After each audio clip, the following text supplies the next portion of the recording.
Hey guys, welcome back to Eric Reacts with more history and lore of Game of Thrones Season 4. I did look up who Tycho Nestoris is on the HBO Viewer's Guide, and it's the guy in the Iron Bank, the guy who's sat in the middle, the guy who plays Mycroft on Sherlock Holmes, or Sherlock. And get to find out some more information about him and the Iron Bank. Maybe we'll see some more background information on Stannis too, because they did decide to lend Stannis that money.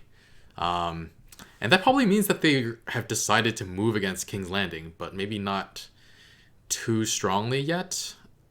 We'll see. Let's start. The Iron Bank dates from when Braavos was still the secret city, filled with runaways and refugees from the Valyrian slave lords. The first tradesmen to achieve success realized that if they pooled their resources, they could loan money to their less fortunate fellows and build a better Braavos. For a profit, of course. First, they needed a space to store their combined gold, safe from thieves, and more importantly, each other. For the business rivalries that created their fortunes were not easily put aside. They found an abandoned iron mine outside the city, and sealed its only entrance with heavy gates and bars, and set guards supplied by every principal investor. Each guard watched the gate, and the other guards.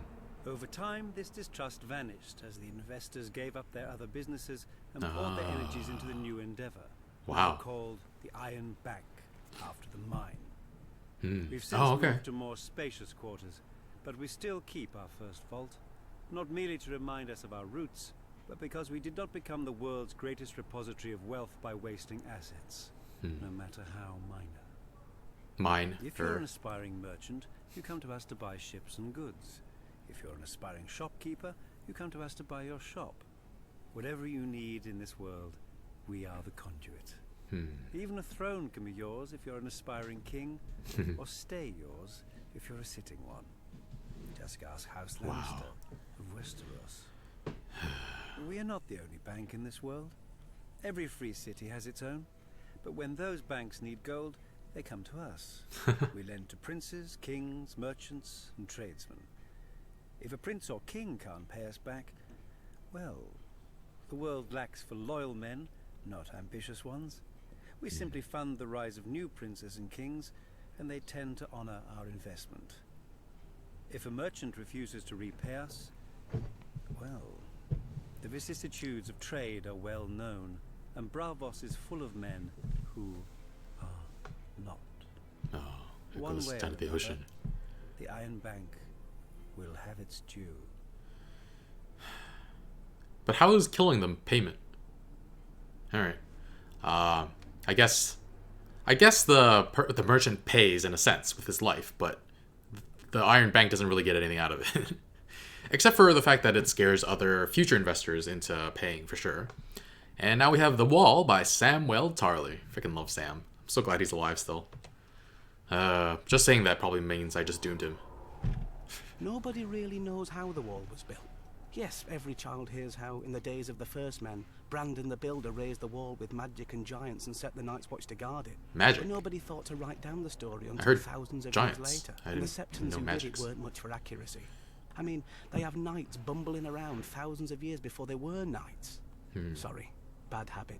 But even if magic and giants built the wall, it's the Night's Watch who have held it. Our order of builders repairs the keeps and towers, digs tunnels, crushes stone for roads and footpaths, and clears away trees wherever the forest presses too close to the wall. Or at least it would, if they had the men, and the tools, and the time. Long ago, when the Night's Watch was at full strength, the builders would quarry blocks of ice from the frozen lake to the haunted forest, dragging them south on sledges to add to the wall. Now, it's all they can do to watch for cracks or signs of melt and make what repairs they can, without men, or tools, or time. The Order of Rangers is the fighting heart of the Night's Watch. They ride beyond the wall, fighting and trading with wildlings, surviving shadow cats and snow leopards. Trading with wildlings. The Rangers are meant to shout out threats to the wall and return to report. And they did, back in the days when men could go north and come back alive. Now they just come back. The Order of Stewards keeps the Watch alive. We hunt and farm, tend the horses, milk the cows, gather firewood, cook the meals and bring supplies from the south. Not so heroic, I know. But since the Night's Watch doesn't starve or freeze, I guess we're the only order that still does everything it's supposed to. Wow. Without all of us guarding the wall together, well, it probably still wouldn't have ever fallen. Solid ice rising hundreds of feet into the air and running hundreds of miles to the sea. No army is smashing it anytime soon. Which is why our enemies have never tried. Well, not directly. The brothers Gendel and Gorn, kings beyond the wall, went under the wall, through ancient caves buried deep in the earth. What? But on the way back they took a wrong turn and were lost in the darkness. People say that their children's children's children are still down there. What? For the way up, or for more food to find its way down. Whoa. When our rangers found Arson Isaac What? away at the wall, he was almost halfway through.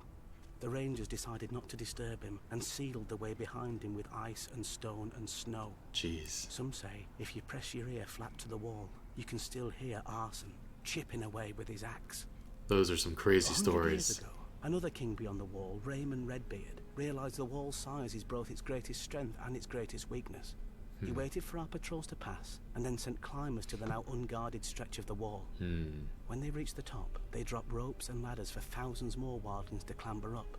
The Night's Watch didn't even know his army had crossed until after the Starks and Umbers had cornered and destroyed him. And that was 100 years ago, when the Watch had many more men than now. Right. Lucky for the Night's Watch, the wall isn't without its own defences. Besides being incredibly tall and thick, the wall is also treacherous. Many times a patrol would find the broken corpses of wildlings who tried to climb the wall, only for a piece of it to break off mid-climb, or to have their hold slip as the sun melted the ice just enough. When the light strikes the wall just right, it can even look like it's weeping. 1,000 years ago, the Night's Watch could have lined up shoulder to shoulder along the wall, all the way from Eastwatch by the sea to the Shadow Tower to meet Mance Raider and his army. But now Mance isn't bothering to find tunnels under the wall or climb over it. He was a sworn brother once. He knows that the glory of the Night's Watch is behind us. Mance is going to try what no man ever has. He's going to come through the wall. One day, I hope Maesters write stories about how we beat him back. Because if we don't, there may not be any more stories to write. It's not the wildlings who are the problem, though. Does Sam not know that, even though he's helped Gildy? The wildlings really don't have... They're not a threat, really, to... I don't know. I feel like they're not a threat, but... I mean, some of them are, but...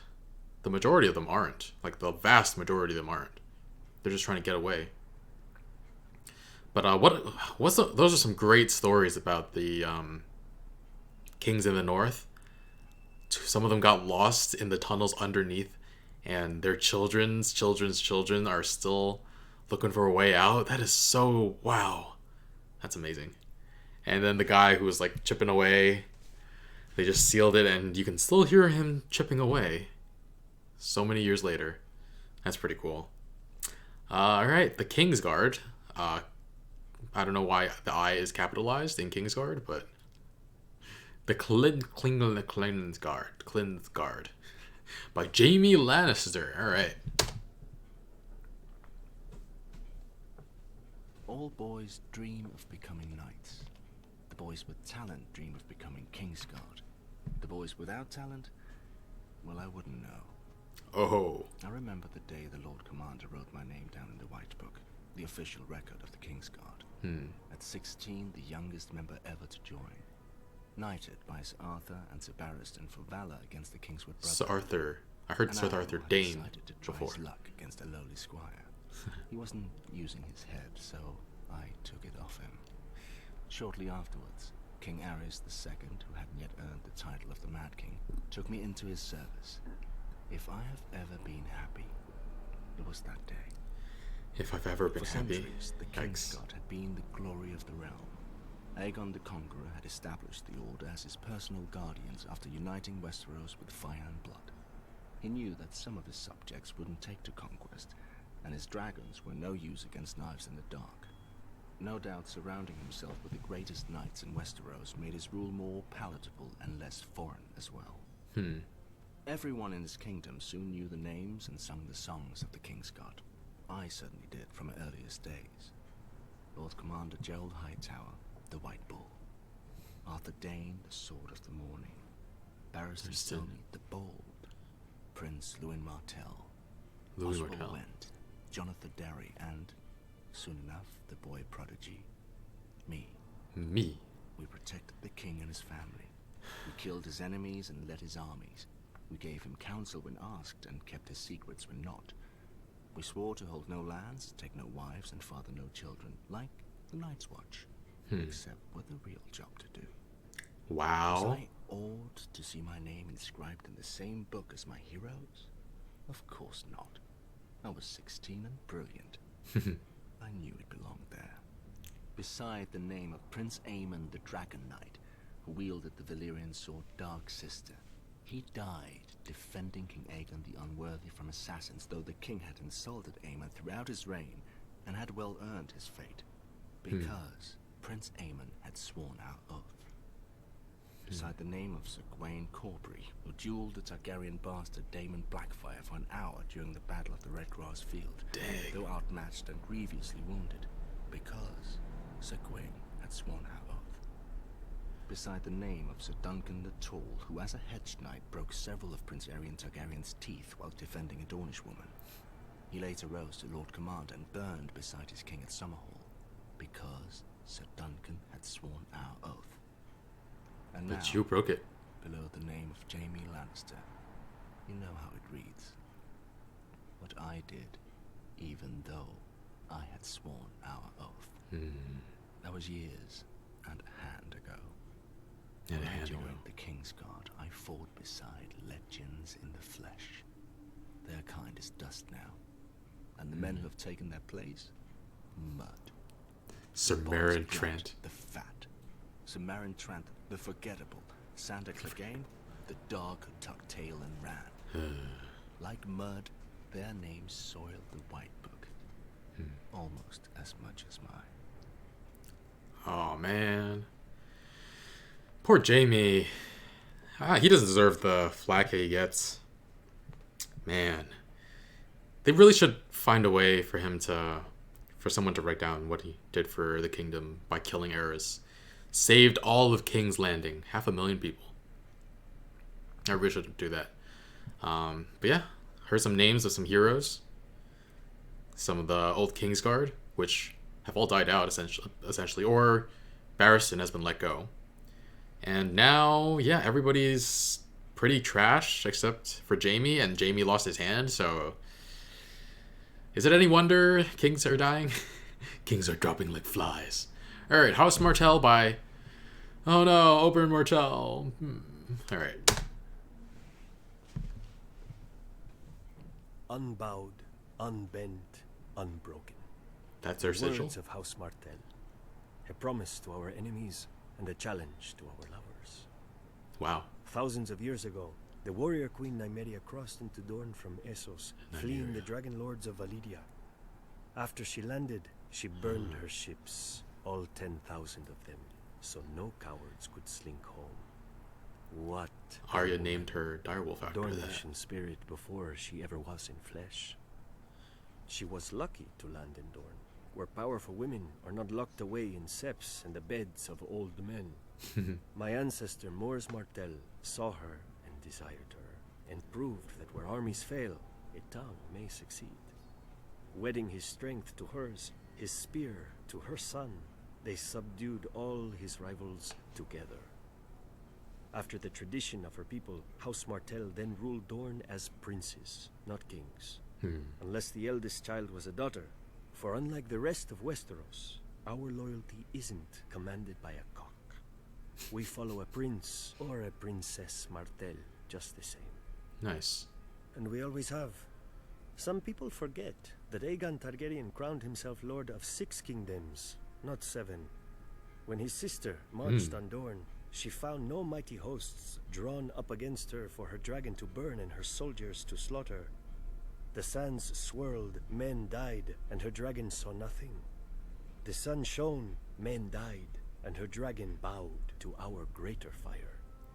The Targaryens retreated with their tails tucked between their legs. Yeah, you don't often hear about that. Of course, in later years, his descendants would try again. Daeron the First succeeded at great cost and reigned in Dorne for a few glorious months. Months. One night, his steward pulled down a sash by his bed to summon his consorts. Instead, the canopy split open, Boom. and 100 red scorpions fell on him. He was a Tyrell. You would think he would be used to getting stung. Within a fortnight, House Martell again ruled a free Dorne. Eventually, after centuries of courtship, House Martell got into bed with the Targaryens. We took King Daeron II and his sister for our own before they could take each other, and 6 kingdoms became 7. So that's how it happened. I do not blame my ancestors. One look at those long silver locks. It is not every day a man gets to ride a dragon. Wow. But they soon learned that you can't leap off a dragon. Ride a dragon. My sister Elia, she married Prince Rhaegar Targaryen and became the princess she already was. In Dorne, she walked among vipers, and none would bite her. In King's Landing, she found herself surrounded by lions.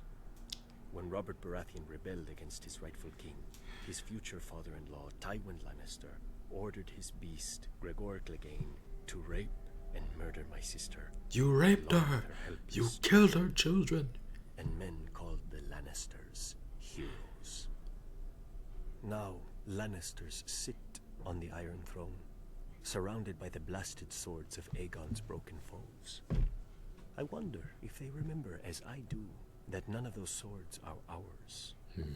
I wonder if they see, as I do, my sister's red blood soaking into the stones of their precious red keep. Maybe they need reminding. The lion may be a mighty beast, but pride always lifts his gaze to the horizon, never seen in the grass. No, grass. Who gave the order? God damn, man. I love Oberyn Martell. I'm sad he's gone. So sad. Damn. And he's probably the best fighter we've seen on screen so far. I mean, we've heard that Barristan Selmy is the best, but we haven't seen him actually fight. So, the best fight we've seen, is probably Oberyn Martell. I don't think I've seen a better fighter. I mean, Jaime, but I feel like the first battle between Jaime and Ned wasn't as well choreographed as Oberyn versus what's his face, the Mountain. So, yeah. I mean, the fight with when they took Yunkai, Grey Worm, Jorah, and Dario, that looked really cool too. But yeah, I feel like the most skill we've seen on screen so far has come from Oberyn Martell. Even though Jaime is supposed to be better, I guess. But yeah. So I don't know if I forgot or I just never realized that Dorne wasn't taken over. It must have been mentioned somewhere before. I just must have forgotten. But yeah, they came into the fold through marriage. So the Targaryens aren't anybody's fool either. They purposely did that. Poor Elia, though. Rhaegar... Yeah, I mentioned at I think the first History and Lore, it doesn't make sense for him to leave his wife for someone he kidnapped. So I don't know if she left willingly with him, but then why wouldn't she tell the Starks so that they wouldn't start a frickin' civil war? I don't know. Whatever.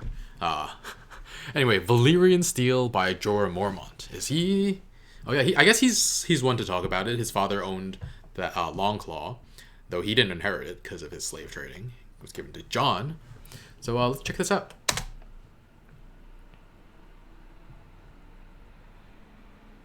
Iron chainmail and steel plate over the chest. Metal gauntlets over the hands and greaves over the legs. A visored helm over the skull. A knight in full armor can shrug off swords, spears, and axes. But Valyrian steel slices through his protections like so much cloth. As advanced as iron is from bronze, so is Valyrian steel from ordinary steel. Lighter yet stronger, and nothing holds an edge like it. Lighter if you too? take a whetstone to a Valyrian blade, you'll need another whetstone. And maybe another hand to hold it. Yeah. Nobody knows how the Valyrians forge their steel. Less than a handful of smiths can now even reshape it. The process, like so much of their civilization, was lost in the Doom. Dang. Many claim they wove magic spells into the molten metal and blasted it with dragonfire. That might make sense. When you see a Valyrian blade, smoky and dark as if drinking in the sun, and rippling with 1,000 folds, you may not scoff so loudly. The Valyrian steel that exists now is all there will ever be. Some survives in the citadel with the maester's chains, where a link of Valyrian steel signifies study of the higher mysteries, whatever those are. Some drifts through the world as prized daggers and jewelry for rich merchants. I've even seen a Dothraki Arak. But much more of Valyrian steel lives on in the great houses of Westeros as their most treasured possession. A sword passed down from father to son for generations. Ned's sword. Of House Stark. Gone. Heartsbane of House Tarly. Oh, Lady Heartsbane. Forlorn of House Corbray. Corbray. But even precious treasures can be lost. Aegon Targaryen's Blackfire and Visenya's dark sister disappeared in Daemon Blackfire's rebellion. Disappeared? A foolish king of the rock. That means it's going to show up again at some point, right? Roar to Valyria, and neither blade nor man was seen again. And then there are the swords that are not lost, but lose their owners. For 5 centuries, Longclaw was the pride of House Mormont, my house. Even penniless and in great debt, I chose to sell men rather than the sword. And when my shame became known and I fled Bear Island for the east, I left it behind for my father, to hold it for a worthier heir. Valyrian steel is a wonder of the world, sharper than wits, truer than men, rarer than virtue. But even its edge cannot cut so deeply as a son's failure, nor its value match that of redemption. Wow. That is intense, guys. Alright. So, there are lost swords out there. What was it? Dark Sister? Something Sister. And, yeah, that's really interesting. Now that they've said this, I feel like they have to resurface, but they might not. It might just be some interesting history. But, I don't know. Is there any way to learn these skills again? I know, so a big deal was actually made. My dad always talks about this. A lot of the martial arts, the kung fu that people see in like those kung fu movies, and being able to walk on air, having, I don't know if you've seen Shaolin Soccer, like the mighty steel leg and iron head, those kind of things. Those probably didn't exist to the extent that they exist in movies and TV shows, but they did exist. And what they did is they wouldn't, parents would only teach their kids, and they would only teach their first kid. They would teach their first kid as much as possible, and then they would leave like smaller amounts for everybody else, for all their other kids. And it just sort of died out over time. And I'm just like, if they discovered this thousands of years ago, what's stopping us from rediscovering it? But I don't know. It's a loss to time, even though people did it in the past, it's still impossible now. I'm just like, that's really intense and really interesting. But Valyrian Steel, a Dothraki blade with Valyrian Steel. I wonder who owns that. I wonder if we'll see that. I wonder if there's more Valyrian Steel that we don't know about, though. And why was there only so little made if it was that? Why didn't the Valyrians make more? Maybe there is more and it's just lost and they'll find more later. And can Daenerys make new ones now that she has Dragonfire again? I guess they would also maybe find some of the people who are able to reforge steel, Valyrian Steel, and maybe they'll have a chance to work with Daenerys' dragons, maybe. Or maybe they'll just stick with what they have now. But yeah, this was very interesting. And we're going to be... Well, actually, I started... By the time this airs, a couple of episodes of Season 5 have already been played. But hope you enjoyed this, and we'll continue with more history and lore after I finish Season 5. Thanks for watching. Bye, friends.